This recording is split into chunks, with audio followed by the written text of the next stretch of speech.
Joining us now, Chris Hahn, NewsNation political contributor, host of the Aggressive Progressive podcast, Vince Colonnese, host of the Vince Colonnese Show. Gentlemen, good to see both of you. It's fun. Nice to have you in the studio. All right.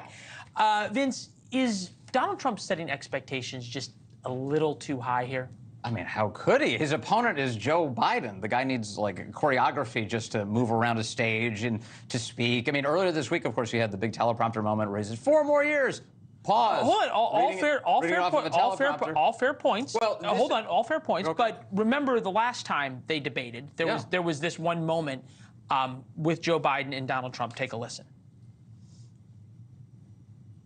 The question Supreme is, Court Justice, radical left. Will you shut up, man? Listen, who is on your list, Joe? Who's on your list? Right. Gentlemen, I think this is so unprecedented. He's going to pack the court. we have We're not going to give a list. We have ended this segment. We're going to move on to the second segment.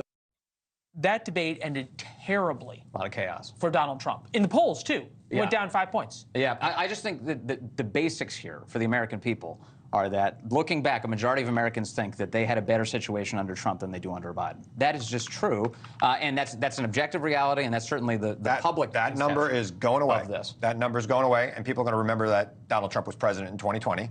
Yeah. And they keep raising the bar for Trump and lowering the bar for Biden. And Biden is willing to debate Trump. We've talked about this before. There's a commission that sets this up. If Trump really wants to be part of it, I'm waiting for his daughter-in-law to rejoin the commission on presidential debates. Right now, he's a bully in a schoolyard saying, fight me, fight me, fight me, and asking his friends to hold him back. And that's what's really happening here. He's afraid to debate Joe Biden. Because he can't talk about policy. Let's do a one-camera debate in a studio with a boring host. Not Leland. Leland's too exciting to be moderating a debate. A real boring NPR type or somebody from conservative NPR, whatever that is.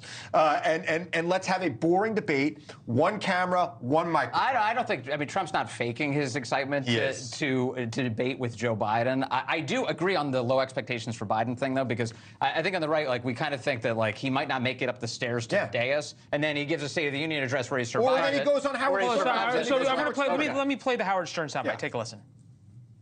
I would stand there on stage with Trump, and I would repeat over and over again, excuse me, please find me 11,000 votes so that I can win the election. I would just repeat that over and over again. And then I'd say to the audience, what are we debating? A man picked up the phone and wanted to say, fake the election, give me 11,000 votes.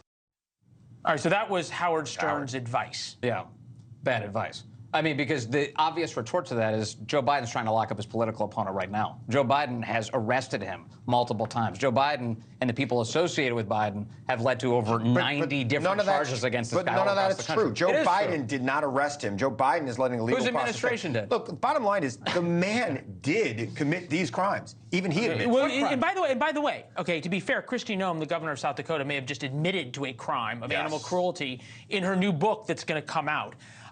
She talked about a dog that she had that was 14 months old, a very cute puppy, Cricket, that she hated, less than worthless as a hunting dog.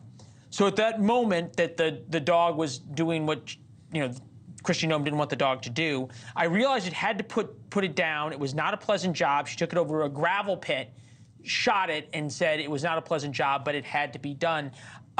Vince, her odds, her betting odds, and her chance of in the predicted odds of being VP have just crashed in the past 12 or so hours. This is my question, though. I don't get, but so you've done this thing where you shot a dog that was a perfectly healthy and kind dog because you didn't like the dog. Why on earth would you admit to it in your book? Yeah, usually opposition research is a little bit more challenging to collect than the candidate wrote it in her book. Yeah. Maybe she was just trying to get ahead of it before somebody else found out about it. Look at me, I used a gun. Yeah. I killed a dog. Yeah. What is wrong with that woman? Look. Oh, she killed a goat, too. Look. She admitted to killing a goat in the book, too. Well, at least you're going to eat the goat. I feel differently about the dog. But the dog, look, here's one of the reasons why I don't like Donald Trump. He does not have a dog, okay? Dogs are important to be a leader. How's Joe Biden's dog handling going? Hey, look, he's a German Shepherd, and you better steer clear of his master. He's just doing what his job is. He's not in charge of anything. He can't even run his dog. That is a cute dog, that commander now. Thanks for watching. Go to joinnn.com to find NewsNation on your television provider. And don't forget to click the red subscribe button below to get more of NewsNation's fact-driven, unbiased coverage.